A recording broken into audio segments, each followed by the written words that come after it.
আসসালামু আলাইকুম, সবাইকে স্বাগতম। গ্রামে ঘুরতে বের হয়েছি, আর সেই সাথে গ্রামের প্রাকৃতিক সৌন্দর্য আপনাদেরকে দেখাতে নিয়ে এসেছি। এই পাশের যে জমিগুলো দেখতে পাচ্ছেন গ্রামের, এগুলো বর্ষার সময় পানিতে ডুবে থাকে। বর্ষা শেষে যখন জমির পানি নেমে যায়, তখন এই অঞ্চলে চাষাবাদ হয়। খুব একটা বেশি আবাদ এই অঞ্চলে হয় না। মোটামুটি 2টা আবাদ এই অঞ্চলে যে কৃষকরা আছে ওনারা করতে পারেন তাদের জমিগুলোতে। এখন জমি থেকে পানি নেমে গেছে, ওনারা এখন জমিতে ধানের চাষ করবেন। আর একদম নিচের যে জমিগুলো, সেই জমিগুলোতে শুধু মনে হয় একটাই ফসল হয়, শুধু ধানের ফলনটা হয়। ধান কাটার সাথে সাথে আবার বর্ষার পানি চলে আসে, কিন্তু উপরের যে কিছুটা অংশ আছে সেইখানে বর্ষার পানি আগে নেমে যাওয়ার কারণে ওনারা সরিষা এবং ধান 2টা আবাদ করতে পারেন। তো আমরা এখন এই গ্রামের সৌন্দর্য, গ্রামের কৃষিকাজ আপনাদের সামনে এই ভিডিওতে তুলে ধরার চেষ্টা করব। আসুন সুন্দর এই গ্রাম ঘুরে দেখি।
সাইফুল শ্যালো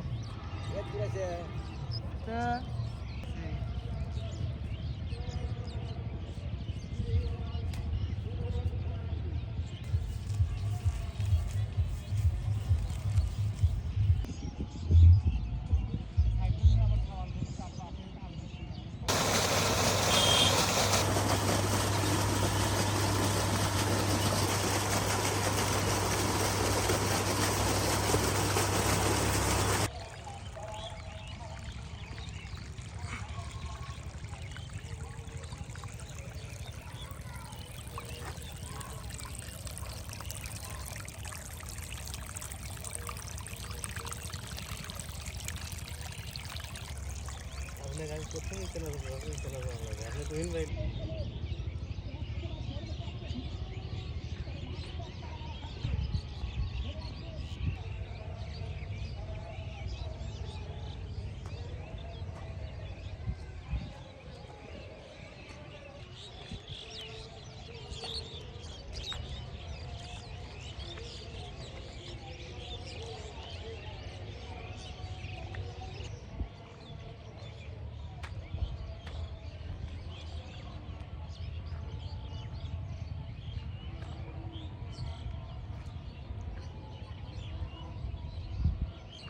দিলাম আমি।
গ্রামে ঘুরতে ঘুরতে রাস্তা হারিয়ে ফেলেছি, আর এদিক দিয়ে হাঁটার মতো কোনো রাস্তাও নাই।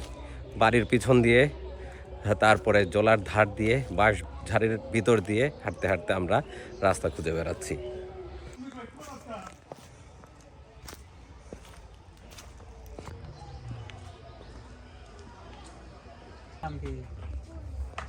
তুহিন ব্লগস।